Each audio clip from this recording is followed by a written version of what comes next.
Donc nous allons continuer notre formation à la prédication et cet après-midi, comme je vous l'ai énoncé, nous allons aborder le deuxième modèle de la prédication du Nouveau Testament. Il s'agit donc de la prédication de Pierre.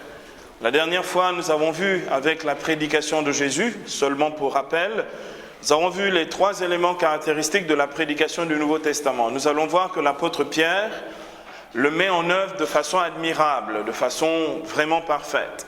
Et donc nous avons vu les trois points ou les trois aspects de la prédication du Nouveau Testament dans la prédication de Jésus lui-même, puisque nous avons lu Luc chapitre 4, les versets donc 18 à 22, si l'on peut aller jusqu'au verset 22, puisque au verset 22 on dit que tous étaient émerveillés devant les paroles de la grâce qui sortaient de sa bouche, et puis là, Jésus va donner des témoignages, le témoignage du prophète Élie avec la veuve de Sarepta et le témoignage du prophète Élisée avec Naaman le Syrien. Donc, les trois éléments caractéristiques de la prédication du Nouveau Testament que nous avons vu la dernière fois, c'est la prédication de la parole, puisque Jésus prêche Isaïe 61, « L'Esprit du Seigneur est sur moi, il m'a consacré par l'onction pour porter la bonne nouvelle au peuple », donc la prédication de la parole.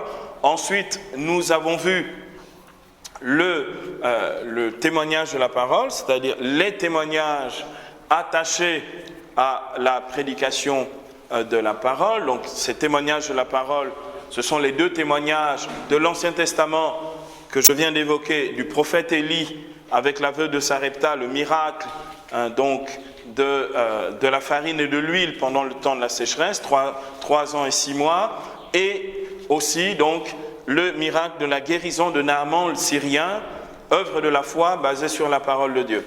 Fermez-moi la porte, vous êtes en retard. Fermez la porte, fermez la porte. Rentrez, fermez la porte. Rentrez, fermez la porte.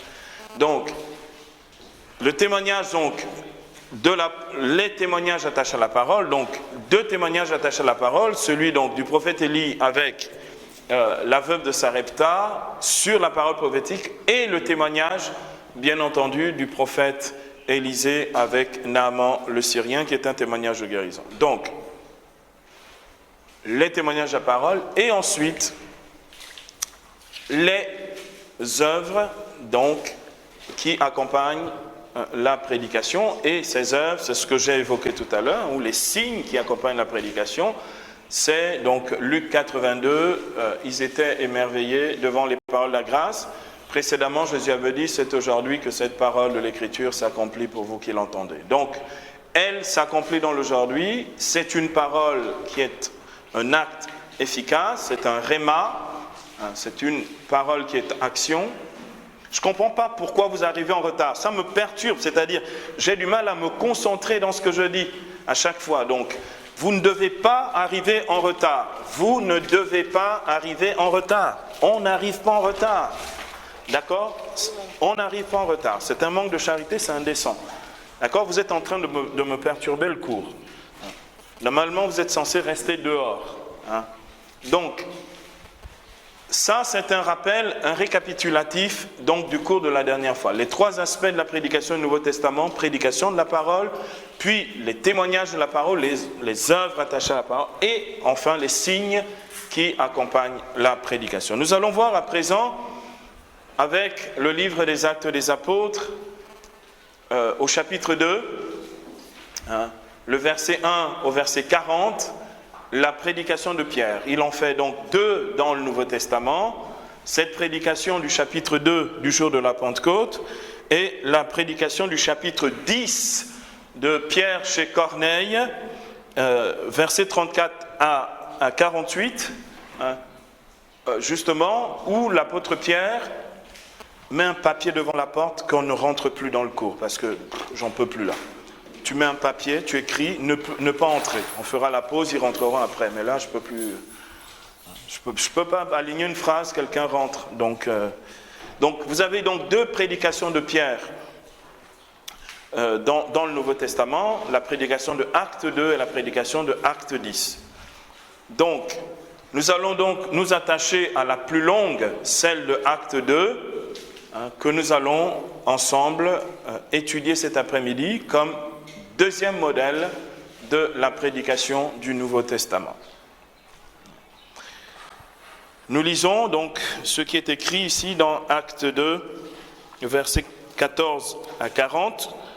Il est écrit, Pierre alors debout avec les 11, donc c'est après l'expérience de Pentecôte, donc l'effusion du Saint-Esprit. Pierre alors debout avec les 11 éleva la voix et leur adressa ces mots, « Hommes de Judée, et vous tous qui résidez à Jérusalem, apprenez ceci, prêtez l'oreille à mes paroles. Non, ces gens ne sont pas ivres comme vous le supposez. Ce n'est d'ailleurs que la 3e heure du jour, mais c'est bien ce qu'a dit le prophète. Il se fera dans les derniers jours, dit le Seigneur, que je répandrai de mon esprit sur toute chair. Alors vos fils et vos filles prophétiseront, vos jeunes gens auront des visions, vos vieillards des songes. Et moi sur mes serviteurs et sur mes servantes, je répandrai de mon esprit et je ferai paraître des prodiges là-haut dans le ciel et des signes ici-bas sur la terre. Le soleil se changera en ténèbres et la lune en sang, avant que vienne le jour du Seigneur, ce grand jour, et quiconque alors invoquera le nom du Seigneur sera sauvé.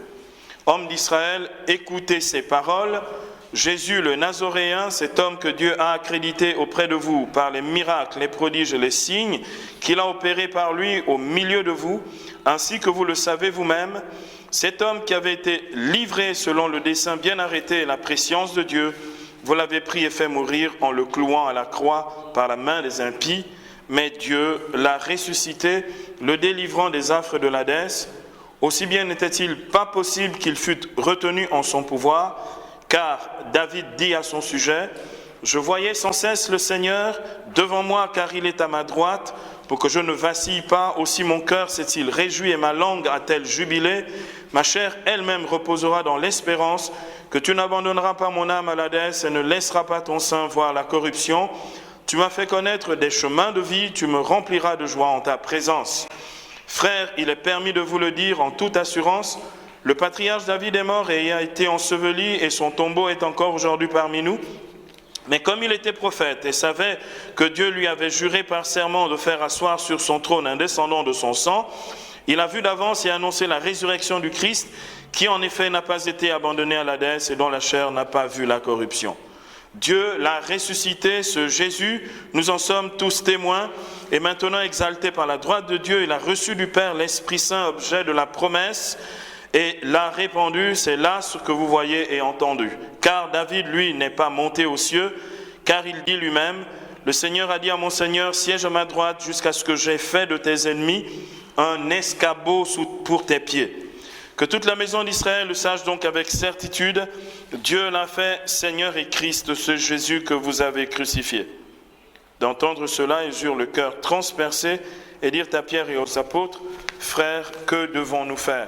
Pierre leur répondit, « Repentez-vous et que chacun de vous se fasse baptiser au nom de Jésus-Christ pour la rémission de ses péchés, et vous recevrez alors le don du Saint-Esprit, car c'est pour vous qu'est la promesse, ainsi que pour vos enfants, et pour tous ceux qui sont au loin, en aussi grand nombre que le Seigneur notre Dieu les appellera. » Par beaucoup d'autres paroles encore, il les adjurait et les exhortait. « Sauvez-vous, disait-il, de cette génération dévoyée. » Eux donc, accueillant sa parole, se firent baptiser. Il s'adjoignit ce jour-là environ 3000 âmes. Voici donc ce que nous dit ce passage de Acte 2, versets 14 à 40. Ce passage qui est une prédication dans la puissance du Saint-Esprit. On aura l'occasion d'étudier, après les 3 modèles de la prédication du Nouveau Testament, on aura l'occasion d'étudier ce qu'est une prédication dans la puissance du Saint-Esprit. Ce n'est pas un truc particulier, la prédication dans la puissance du Saint-Esprit, c'est juste que le prédicateur est mu par le Saint-Esprit. Le prédicateur est mu par le Saint-Esprit. Il fait l'œuvre de l'Esprit. Pierre n'avait pas eu à préparer son topo, il n'avait pas écrit quelque part le discours qu'il allait lire. Pierre a été inspiré de bout en bout dans sa prédication par le Saint-Esprit. Pourquoi ? La prédication dans le Saint-Esprit, ce n'est pas juste comme on fait dans le renouveau charismatique. Vous savez, quand un frère doit exhorter, tout le monde s'acharne contre lui. C'est écrit de ne pas rentrer. D'accord ? Donc, tout le monde s'acharne sur le frère en invoquant le Saint-Esprit. Viens, esprit de sainteté, viens, esprit de lumière.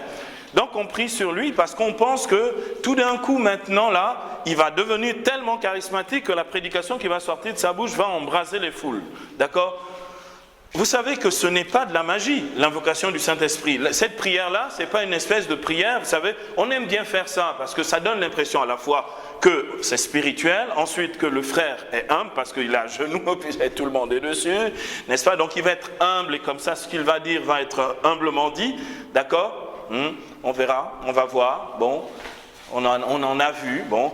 Et puis, tout d'un coup, on se dit, là, le Saint-Esprit va agir. Il se trouve que même malgré ça, quel gros effort! Et puis il y en a vraiment ça dure des fois longtemps, hein, cette prière. On se dit, attends, mais arrêtez un peu maintenant, laissez le frère commencer ou la sœur. Hein.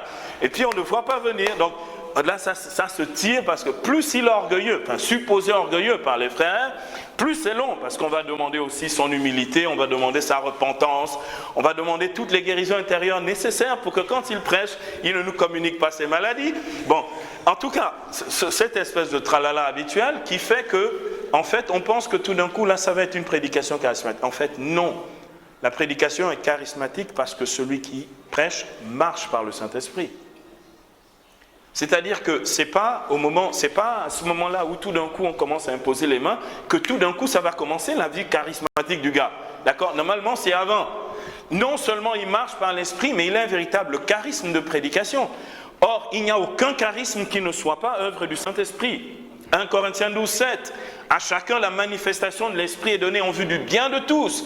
Donc ça veut dire quoi? Ça veut dire que la manifestation de l'Esprit dans la vie de celui qui prêche, pour le bien de tous, c'est-à-dire peut se manifester sous la forme de la prédication. Donc, concrètement, la prédication dans la puissance du Saint-Esprit, comme on le voit, est liée au fait que Pierre et les autres sont baptisés du Saint-Esprit avant. Actes chapitre 2 verset 4. Ils furent remplis du Saint-Esprit et se mirent à parler en d'autres langues. Donc c'est parce qu'ils sont pleins du Saint-Esprit, c'est parce que Pierre est plein du Saint-Esprit, c'est parce que Pierre prêche dans l'Esprit que l'Esprit intervient dans sa prédication. Nous le savons bien, d'accord, que c'est l'Esprit qui conduit dans la vérité tout entière. Jean chapitre 16 verset 13. J'ai encore beaucoup de choses à vous dire que vous ne pouvez porter à présent, mais quand il viendra, lui, l'Esprit de vérité, il vous conduira dans la vérité tout entière. Donc c'est lui qui inspire le prédicateur, Pierre, et c'est lui qui convainc les cœurs de sa prédication. Lorsque, au verset 37, d'accord, on va revenir là-dessus dans un instant, au verset 37, acte 2, 37, ici, ils disent, frères, que devons-nous faire? C'est parce que le Saint-Esprit a touché suffisamment leur cœur par la proclamation de Jésus comme Seigneur. Que toute la maison d'Israël le sache, verset 36, que toute la maison d'Israël le sache, donc avec certitude, Dieu l'a fait, Christ est Seigneur, ce Jésus que vous avez crucifié. D'entendre cela, ils eurent le cœur bouleversé. C'est ça typiquement la prédication charismatique. Mes amis, vous pouvez avoir toute la formation doctrinale que vous voulez. Vous pouvez avoir lu la Bible et la connaître par cœur. Vous pouvez venir au cours du Père Silouane sur la prédication. L'efficacité de votre prédication, c'est pas ce que vous savez. C'est ce que le Saint-Esprit fait avec ce que vous savez.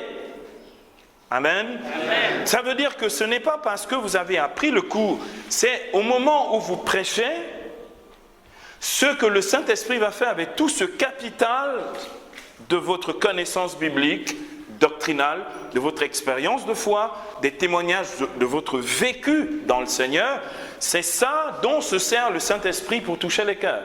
Et je peux vous assurer, quand le Saint-Esprit touche les cœurs, c'est pas genre, oui, j'ai été vraiment assez convaincu parce que le frère a dit, c'était vraiment bien.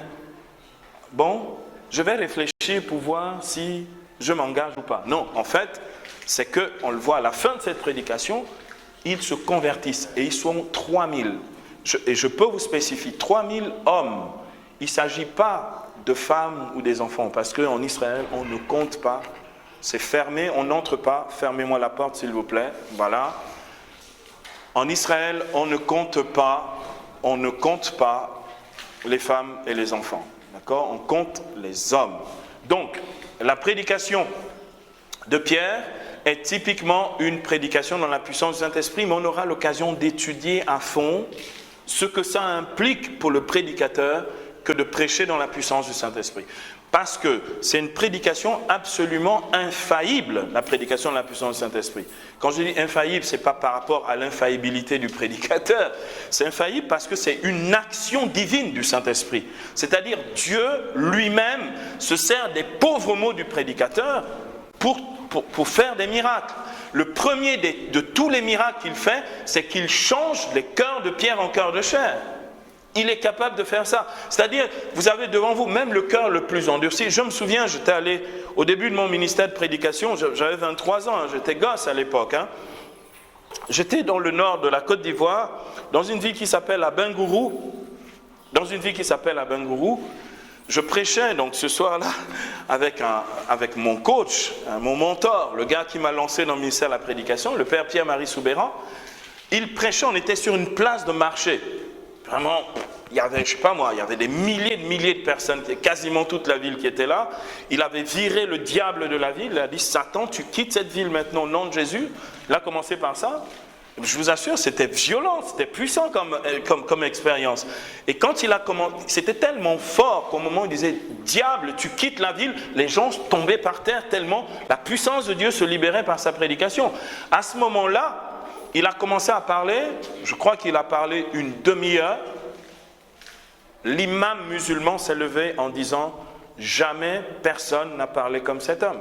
J'ai déjà entendu ça dans l'évangile, n'est-ce pas? Et c'est assez curieux parce qu'il a été complètement, puissamment touché. Un type de la franc-maçonnerie est tombé et a commencé à écumer. Il a dit, je suis franc-maçon, mais aujourd'hui j'arrête. Ça, c'est la prédication de la puissance du Saint-Esprit. C'est-à-dire que tu n'as pas besoin de convaincre les gens en disant, allez les gars, vraiment faites un petit effort. Vraiment, je viens de prêcher Jésus-Christ.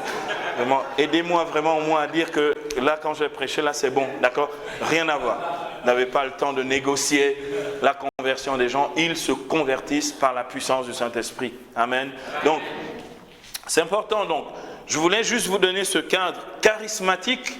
Donc, qui est le cadre habituel dans lequel vous prêchez, le cadre charismatique dans lequel l'apôtre Pierre prêche. Alors, on va voir que Pierre donc, remplit pleinement le cahier des charges et dans ce passage d'écriture, on voit clairement que la prédication de Pierre remplit les 3 critères de la prédication du Nouveau Testament. Il prêche la parole.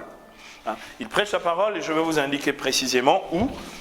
La première parole qu'il annonce, c'est la parole du chapitre 3 de Joël, versets 1 à 5.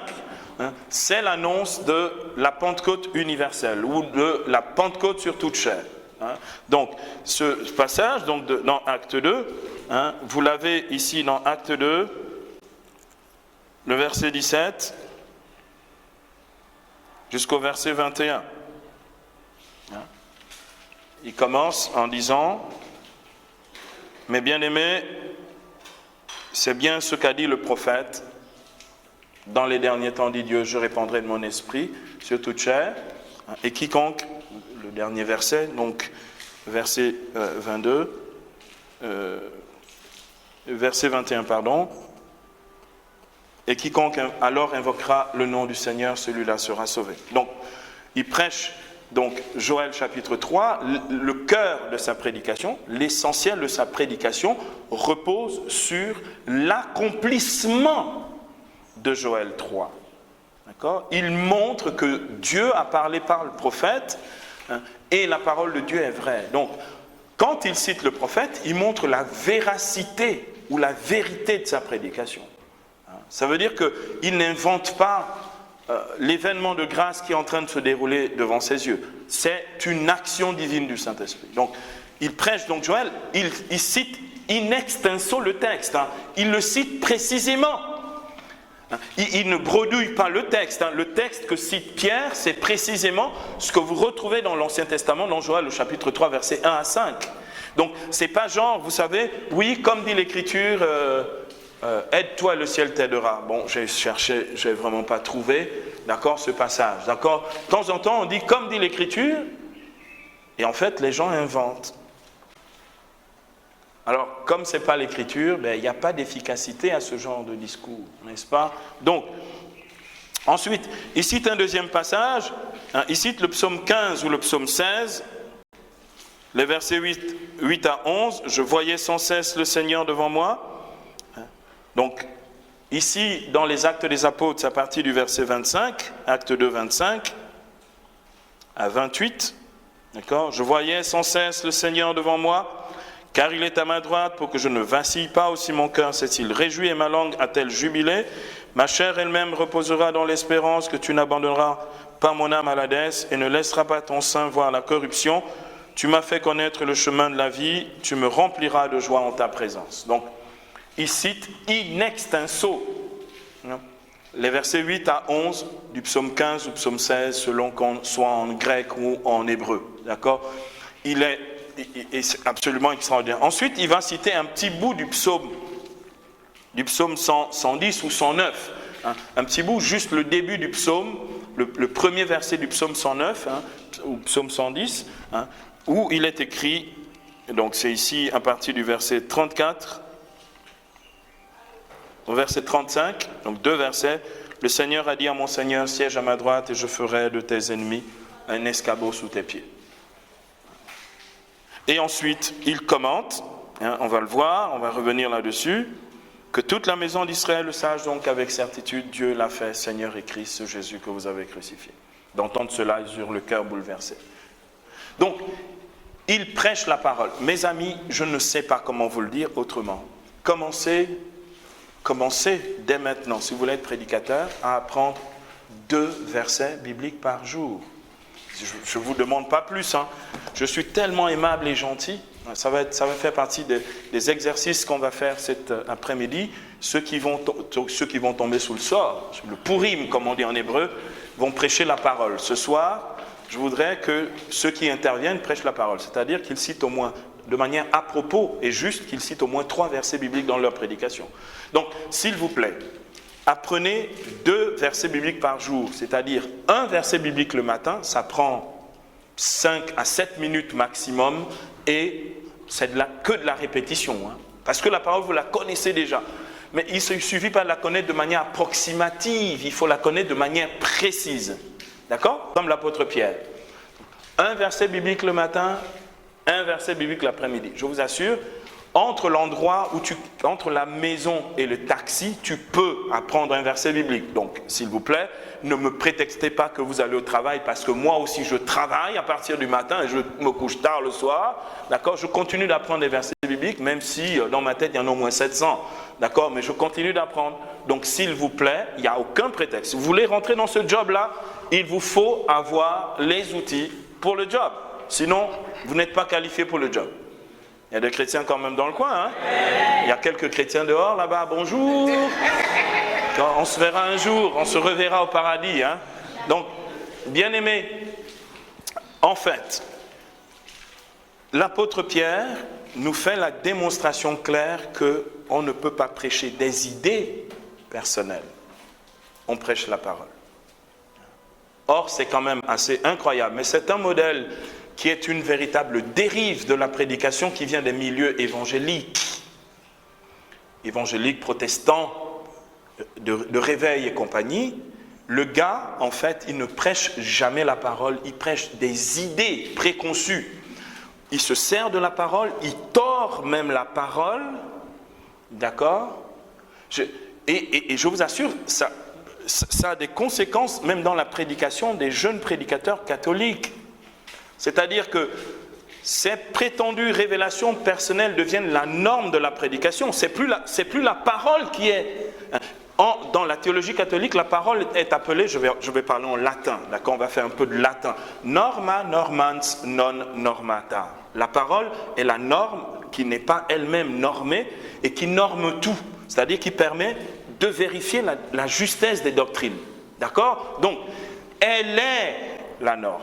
Je prêche sur la parole. Jésus prêchait sur la parole. Les apôtres prêchaient sur la parole. Jésus les envoie dans Marc 16. Prêcher la parole. Marc 16, 15. Allez dans le monde entier, proclamer la bonne nouvelle à toute la création. Il ne leur dit pas proclamer des idées ou des révélations personnelles. Donc, la dernière fois, j'étais en Côte d'Ivoire. Il y avait une soirée gala qui avait été organisée par une communauté que j'avais aidée dans le passé, qui fêtait ses 25 ans. Et le gars, le jeune prédicateur qui prêchait, essayait de commenter le sacrifice d'Abraham. Vous savez, qui doit sacrifier Isaac sur le mont Moria. D'accord ? Et Et là, le gars, il dit, parce qu'en fait, il était en train de prêcher les offrandes. C'est quand même assez curieux. Donc, il prend ce passage, il le tord absolument pour que ça serve à la prédication des offrandes. C'était sa dernière grande révélation, un catho. Hein. Et il dit, donne aussi ton Isaac.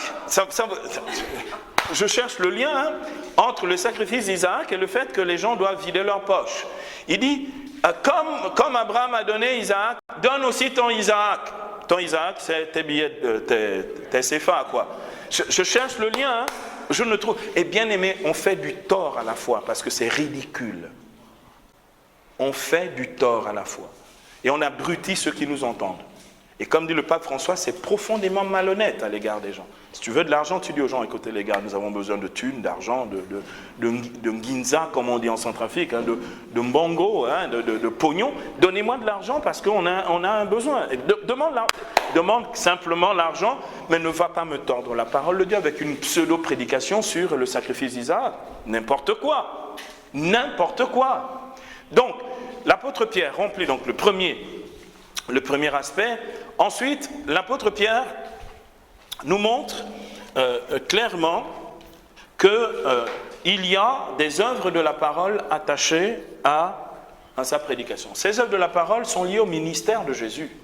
Hein, parce que les œuvres de la parole dont il est question ici, vous les avez dans Acte 2, versets 22 à 24. Il évoque le ministère de Jésus. Acte 2, versets 22 à 24.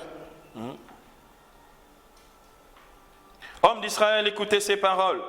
Jésus, le Nazoréen, cet homme que Dieu a accrédité auprès de vous, par les miracles, prodiges et signes qu'il a opérés par lui au milieu de vous, ainsi que vous le savez vous-même.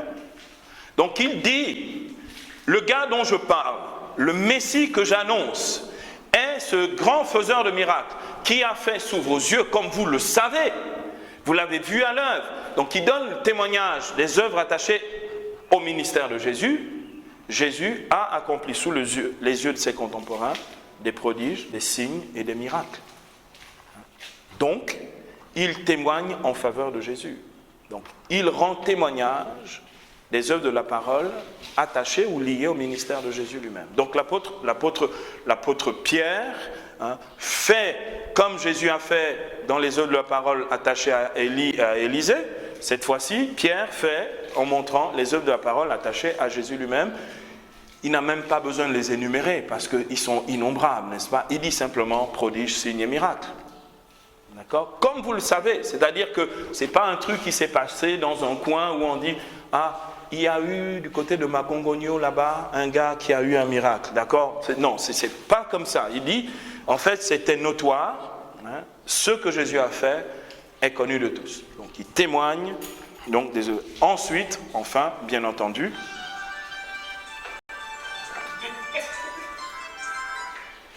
je ne sais pas que Dieu me délivre du renouveau charismatique parce que je vais mourir plus tôt que prévu. Hein. Je ne sais pas si je vais t'excuser parce que franchement, là, ça commence à faire beaucoup. Alors, les signes qui accompagnent la prédication, c'est la fin de cette prédication, avec la conversion des 3000 âmes dont il est question. Hein. Donc, la fin, ici, évoquée à partir donc, du kérigme que proclame Pierre, lorsqu'il dit, au verset 37, hein, que toute la... Donc, d'entendre cela, frères, que devons-nous faire? Verset 38, l'apôtre dit, convertissez-vous et que chacun de vous se fasse baptiser au nom du Seigneur Jésus-Christ pour le pardon de ses fautes, alors vous recevrez le don du Saint-Esprit, car c'est pour vous la promesse, ainsi qu'à vos enfants et à tous ceux qui sont au loin, en aussi grand nombre que le Seigneur notre Dieu les appellera. Par beaucoup d'autres paroles encore, il les adjurait et les exhortait. Sauvez-vous, disait-il, de cette génération dévoyée. Eux donc, accueillant sa parole, donc c'est le verset 41, eux donc, accueillant sa parole, se furent baptisés et s'adjoignirent ce jour-là environ 3000 âmes. Donc, ils accueillent sa parole, donc c'est le signe clair de l'efficacité de cette prédication. Ils accueillent la parole et se font baptiser. Donc, c'est une prédication absolument accomplie, réussie, efficace. il prêche sur la parole, il montre comment Jésus de Nazareth, qui a fait des signes, des prodiges et des miracles, a expérimenté lui-même par le Père la résurrection, donc les œuvres de la puissance de Dieu, témoignage attaché aux promesses de Dieu à sa parole, puisque c'est lié au psaume de David, qui dit, le psaume 16, mon âme, tu n'as pas abandonné mon âme à la mort, ni laissé ton ami voir la corruption. Donc Jésus véritablement fait lui-même l'expérience de la parole. Et puis là, les gens sont touchés, visités par la puissance de Dieu et par la puissance de la parole. Ici, on voit bien ce dont parle l'auteur de la lettre aux Hébreux, dans Hébreux au chapitre 4, versets 12 à 13, d'accord, à propos de l'efficacité de la parole, donc, qui donne justement les fruits de la parole, les signes qui accompagnent la parole. Ici, c'est la conversion de 3000 personnes, clairement, c'est pas sans ambiguïté. Il s'agit, comme dit Hébreux 4, 12 à 13, d'une parole qui est vivante et efficace, plus tranchante qu'un glaive à deux tranchants, qui pénètre jusqu'à la jointure de la moelle des os et qui sépare l'âme et l'esprit, c'est-à-dire qui va là où l'homme a besoin de rédemption, là où l'homme attend le salut de Dieu. Donc, la prédication de Pierre, on vient de le voir, remplit les trois aspects ou les trois conditions de la prédication du Nouveau Testament, qui doit être le modèle de notre propre prédication. Donc, ensuite, j'aimerais ici, avant de conclure, ajouter 2 éléments supplémentaires pour approfondir notre connaissance de la prédication à partir de cette prédication de Pierre. Deuxième, après avoir donc évoqué le fait que la prédication de Pierre repose sur le modèle de la prédication du Nouveau Testament, je voudrais ajouter 2 éléments. Le premier élément que je voudrais ajouter ici, c'est la cible de la prédication de Pierre. La cible de la prédication de Pierre. Parce que vous allez vous rendre compte progressivement que beaucoup ici, et il n'y a que 2 typologies, on va voir, de prédication, les 2 typologies ou les 2 types de la prédication, c'est la prédication aux croyants, aux gens qui croient déjà, par exemple dans vos groupes de prière ou dans vos paroisses ou dans l'église, d'accord? La prédication aux croyants, c'est une typologie. Et puis vous avez une deuxième typologie, c'est ce que l'on appelle la prédication aux païens, donc aux gens qui ne croient pas. Moi, c'est ma typologie. Moi, je vous prêche ou je vous enseigne parce que je suis accablé. Je suis accablé, je dois aussi le faire. Bon, mais normalement, c'est vraiment pas mon lieu de prédication. Mon lieu de prédication, c'est la rue, normalement. Ici, là, bon, ben voilà. Donc, il faut faire ça. Alors, on m'a demandé de rendre service, donc je rends service. Mais normalement, c'est pas ici mon lieu de prédication. Moi, c'est des gens qui ne croient pas en Dieu. Des gens complètement endurcis, athées, rebelles, démoniaques, tout ce que vous voulez. Ça, c'est ma prédication. Dieu m'a enseigné la prédication par ça. Depuis que je suis gosse, je prêche dans la rue. Il fait moins chaud. D'accord? C'est un peu d'air, circulation d'air, tout ça. Donc, bien aimé, la cible de la prédication de Pierre, c'est la prédication aux croyants. L'apôtre Paul l'évoque justement dans l'épître aux Galates, au chapitre 2 de la lettre aux Galates. Vous pouvez regarder dans Galates 2, versets 7 à 8. Dans Galates 2, versets 7 à 8,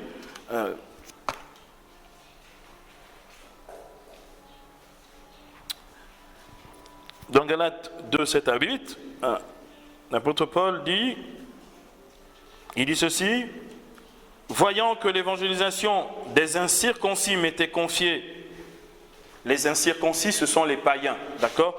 Voyant que l'évangélisation des incirconcis m'était confiée comme à Pierre celle des circoncis, c'est-à-dire des juifs, donc des croyants, d'accord? Car celui qui avait agi en Pierre pour faire de lui un apôtre des circoncis avait pareillement agi en moi en faveur des païens. Donc, la cible missionnaire de la prédication de Pierre, ce sont ceux qui croient, et la cible missionnaire de la prédication de Paul, ce sont les incroyants. Donc, dans notre auguste assemblée réduite en peau de chagrin, pitié d'accord? Dans notre auguste assemblée, il n'y a que ces 2 typologies. Dans le Nouveau Testament, il n'y a que ces 2 typologies. La prédication aux Juifs et la prédication aux païens. Jésus, dans Matthieu 10, d'ailleurs, va dire aux apôtres, les premiers, les 12 qu'il a choisis, il leur dit, n'allez pas chez les païens ni les samaritains, mais vers les brebis perdues de la maison d'Israël. Donc, la prédication des premiers apôtres était destinée aux croyants juifs. D'ailleurs, l'apôtre, vous voyez dans les Actes des apôtres, l'apôtre Paul, quand il commence son ministère, il veut imiter les autres. Il passait son temps d'abord à aller prêcher dans les synagogues. Il se faisait tabasser ou chasser des synagogues. Et là, il réalisait que ce n'était pas le lieu de sa prédication. Ça me fait penser que souvent, j'ai été viré des églises aussi. Mais gloire à Dieu pour toutes les fois où j'ai été chassé de certaines paroisses ou de certains endroits. Avec interdiction de séjour et tout ça de longue durée. Interdiction de séjour de longue durée. Bien aimé, pour la simple bonne raison, il y a des lieux. J'ai ici un témoignage que je pourrais vous raconter. Je l'ai peut-être raconté ici, peut-être pas. Un jour, je vais prêcher. On m'invite dans une paroisse d'Abidjan, à Saint-Ambroise. On m'invite à prêcher pour un début de carême. On me dit de prêcher sur le péché. D'accord ? Moi, si tu me dis de prêcher sur le péché, personnellement, je ne vais pas prêcher sur les choux, les ananas, tout ça. Je prêche sur le péché. D'accord ? Donc, j'ai commencé ma prédication en disant, il est écrit dans Romains 6, 23, le salaire du péché, c'est la mort. Mes amis, vous allez mourir. Vous voyez ce que je veux dire ? Alors, comme c'est une paroisse très huppée, c'est des gens, vous savez, c'est les gens de la haute société abidjanaise, voilà. Il faut parler avec eux, il faut parler avec les gars, machin, il faut un peu mettre un peu de miel dessus, machin. Vous allez mourir. Je vous assure, vous allez mourir. Si vous continuez dans vos péchés, vous allez mourir. Ça a commencé à s'agiter dans l'église. Ah, ça fait du bruit, machin. Ils ont commencé à faire du boucan, hein. Puis le président du conseil paroissial a dit non, ça on ne peut pas accepter. J'ai dit d'accord, vous n'acceptez pas. J'ai pris mon cartable, j'ai mis ma Bible, j'ai enlevé mes sandales, je suis sorti devant la porte de l'église, j'ai secoué la poussière, parce que c'est comme ça qu'on fait. Et je suis parti. Et ils ont commencé à dire, oh, mon père, il faut revenir, il faut enlever ce que vous avez. Je n'ai rien mis, j'ai laissé votre poussière. D'accord ? Et donc je suis parti, mais en sortant de là, ça faisait à peine 10 minutes que je prêchais, en sortant de là, sous l'arbre, il y avait un musulman. Et il avait entendu tout ce que je disais. Ça faisait à peine 10 minutes que je parlais. Le gars a dit, les gens donc me suivent, un peu comme, vous savez, à Rimini, les gens que Saint-Antoine est allé prêcher dans leur église, ils n'ont pas voulu, machin. Saint-Antoine dit, d'accord, bon ben restez avec votre paroisse. Il sort et il va du côté de la mer et tous le suivent pour voir le spectacle des poissons, vous savez. Et donc tout le monde sort et moi sous l'arbre, là, avec le gars, je commence à parler aux musulmans. Le musulman pleure. Il me dit, mon frère, vraiment ce que vous venez de dire là-bas dans l'église me concerne. Vous avez parlé de ma vie. Je suis drogué, ma femme m'a quitté, j'ai perdu mon travail, elle est partie avec les enfants et tout, je suis malheureux. Prie ton Dieu pour qu'il me délivre. Je dis, est-ce que tu veux accueillir Jésus-Christ comme sauveur de ta vie? Parce que si tu l'accueilles, il va briser tout ce qui t'entrave et va te redonner la liberté. Il va faire réussir ta vie. Il dit oui, si c'est ça. Je dis, on se met à genoux. Alors tout le monde à la paroisse, hein. Tous les paroissiens, là, vous savez, les gros taux, comme on dit en Côte d'Ivoire, ils regardaient le spectacle, ils voyaient, le gars s'est mis à genoux avec moi, et là, il a dit, Jésus-Christ, je te donne ma vie, je renonce à Satan, au péché, à ma vie de machin. Il a donné sa vie. C'était la confusion, la honte de ces bons paroissiens. J'avais accompli ma mission, en fait. J'étais allé à Saint-Ambroise, en fait, pour ce type-là. Parce que la Bible déclare dans Luc 15, verset 7, il y a plus de joie au ciel pour un seul pécheur qui se convertit que pour 99 justes qui pensent qu'ils n'ont pas besoin de conversion. Moi, je suis parti, j'ai pris mon cartable, c'est la poussière. Jusqu'à aujourd'hui, donc, de temps en temps, je croise des gens de Saint-Ambroise, quelquefois. Oh, mon père, venez enlever ce que vous avez mis. Je n'ai strictement rien. Donc, c'est important de réaliser, donc, ce fait-là. Hein, le but de la prédication, c'est vraiment prêcher la parole. Elle est vivante, efficace, elle va jusqu'à la jointure.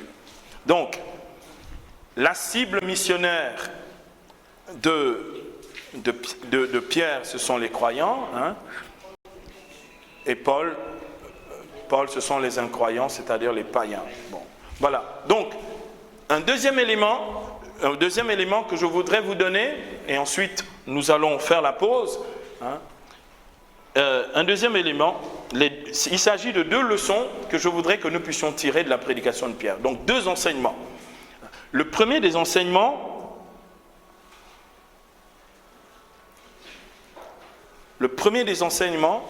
c'est que Pierre prêche il prêche le salut en Jésus-Christ.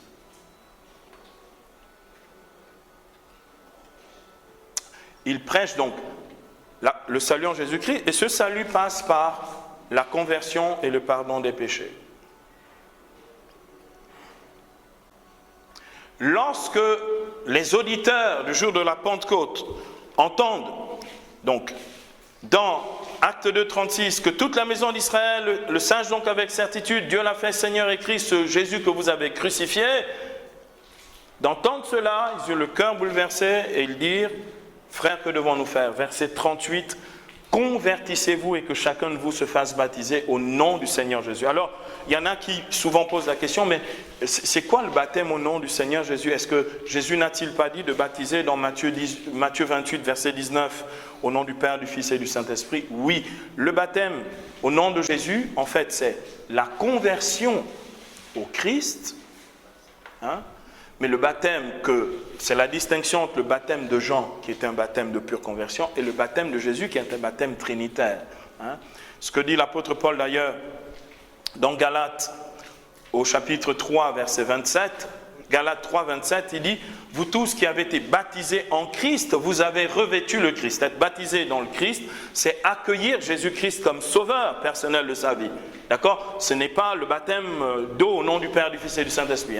Parce que Jésus lui-même, sans ambiguïté, dit, dans Matthieu 28, 19 que j'ai déjà cité, de toutes les nations faites les disciples, les baptisant au nom du Père, du Fils et du Saint-Esprit. Donc le baptême nouveau, différent du baptême de Jean, c'est le baptême au nom du Père, du Fils et du Saint-Esprit. Ce baptême, c'est celui qu'a donné le Christ. Donc, convertissez-vous et que chacun de vous se fasse baptiser au nom du Seigneur Jésus-Christ. C'est vous tous qui avez été baptisés en Christ, vous avez revêtu le Christ. En fait, c'est accueillir Jésus-Christ comme sauveur, personnel de sa vie. Être immergé dans la mort de Jésus et ressuscité avec lui.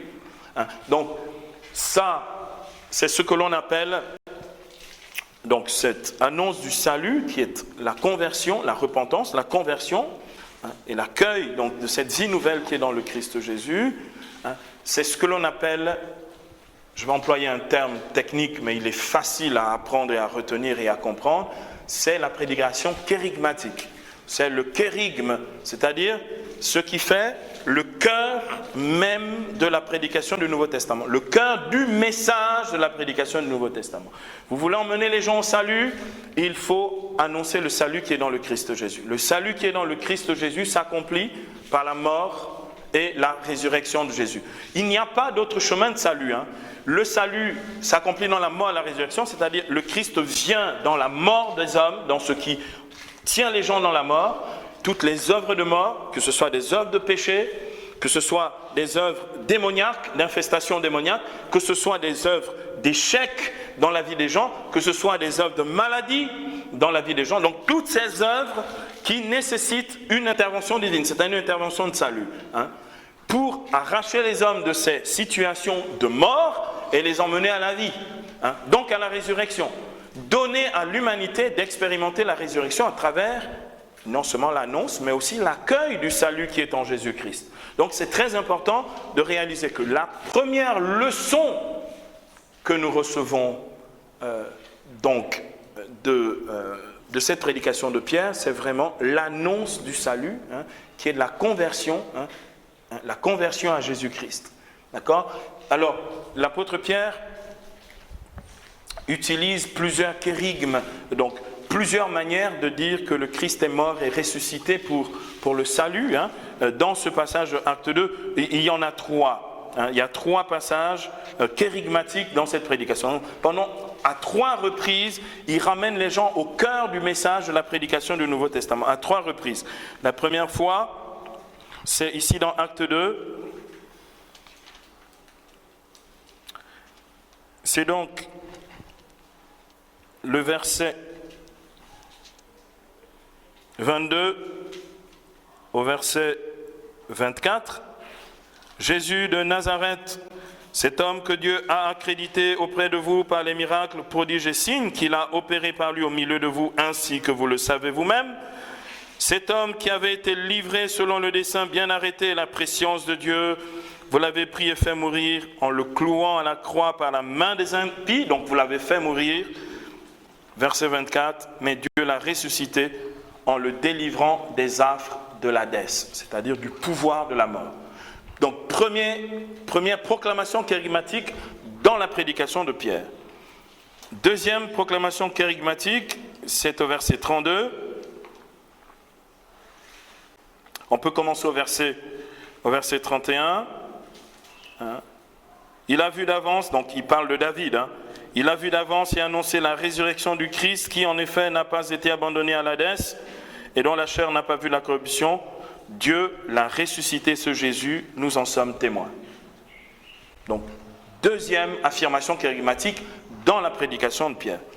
Et troisième et dernière affirmation kérigmatique, c'est le verset 36, que toute la maison d'Israël le sache donc avec certitude, Dieu l'a fait, Christ et Messie, ce Jésus que vous avez crucifié.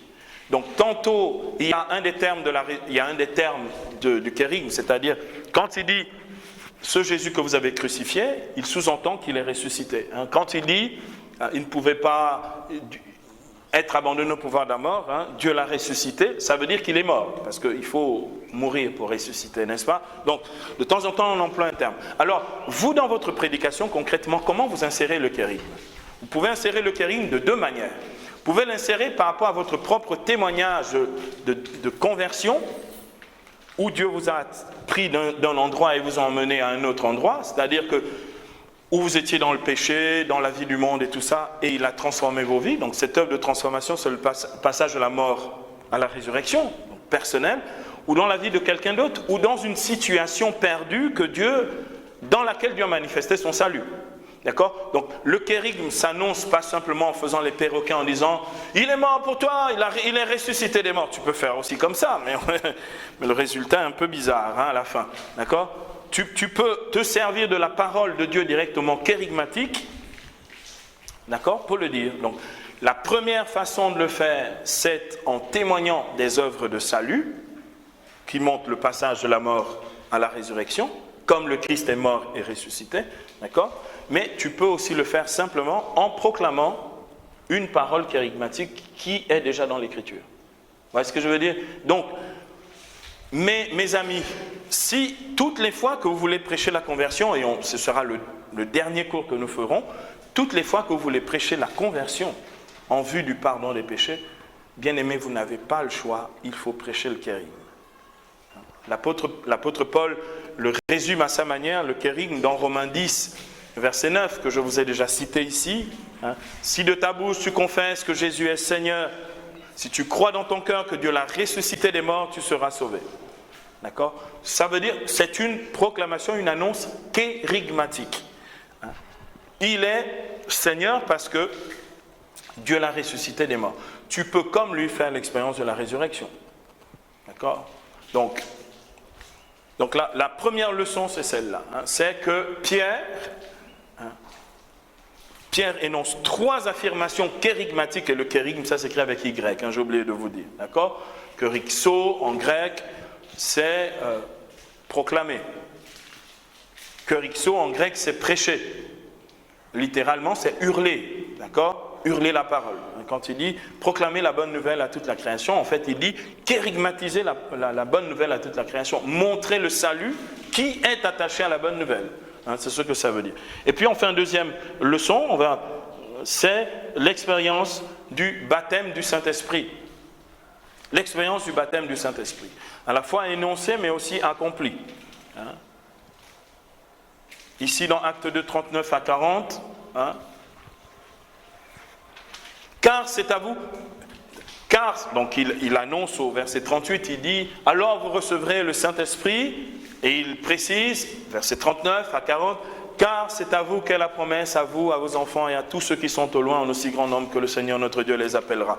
En fait, l'apôtre Pierre va conclure sa prédication en la rattachant à ce qu'il a dit au point de départ, au verset 14. Verset 17. Tout ceci arrive afin que vous sachiez, comme dit le prophète, dans les derniers temps, dit Dieu, verset 17, acte 2, 17, je répandrai de mon esprit sur toute chair. Donc c'est important de réaliser que, je ne vais pas développer cet aspect, on aura l'occasion de le développer dans la prédication charismatique, c'est que ce qu'il annonce est ce qui va s'accomplir. D'accord? Le fruit de la parole. Il annonce la Pentecôte, ça devient la Pentecôte pour les gens qui accueillent. S'il avait annoncé la guérison, ce serait la guérison pour les gens qui accueillent. D'accord? Parce que Luc 4, 21, c'est aujourd'hui que cette parole de l'Écriture s'accomplit pour vous qui l'entendez.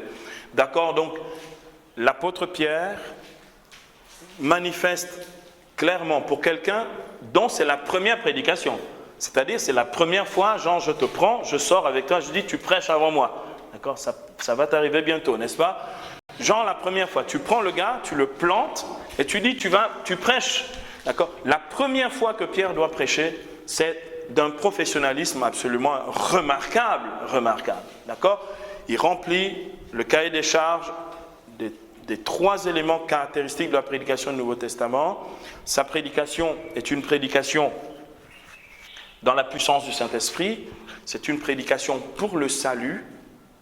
Et c'est une prédication qui accomplit ce pourquoi la parole est proclamée, c'est-à-dire l'effusion du Saint-Esprit pour ceux qui entendent, qui ont part à cette promesse, comme on vient de le voir, donc dans Actes 2:39, c'est à eux la promesse, et à tous ceux qui sont au loin, en aussi grand nombre que le Seigneur notre Dieu les appellera. Donc voilà, résumé rapidement, les aspects caractéristiques de la prédication de Pierre. Normalement, c'est la prédication du renouveau charismatique catholique. Le modèle pétrinien, comme on dit, le modèle de Pierre, c'est la prédication dans les assemblées du renouveau tous les lundis. On ne vous demande pas d'aller vous acharner sur les païens, laissez-les tranquilles, d'autres s'en occupent, d'accord? Votre prédication dont la cible, ce sont les croyants, c'est-à-dire vos frères et sœurs qui croient déjà au Christ, d'accord? C'est de leur permettre d'expérimenter dans les situations perdues de leur vie le salut de Dieu, et pour que de manière permanente à toutes les assemblées, on refait l'expérience de l'effusion du Saint-Esprit. C'est la prédication du renouveau. Donc, bien-aimés, si vous avez à approfondir, à revenir sur une prédication qui doit vous qualifier vous-même, qui vous formez ici, à cause du champ habituel de la prédication qui est la vôtre, c'est la prédication de Pierre.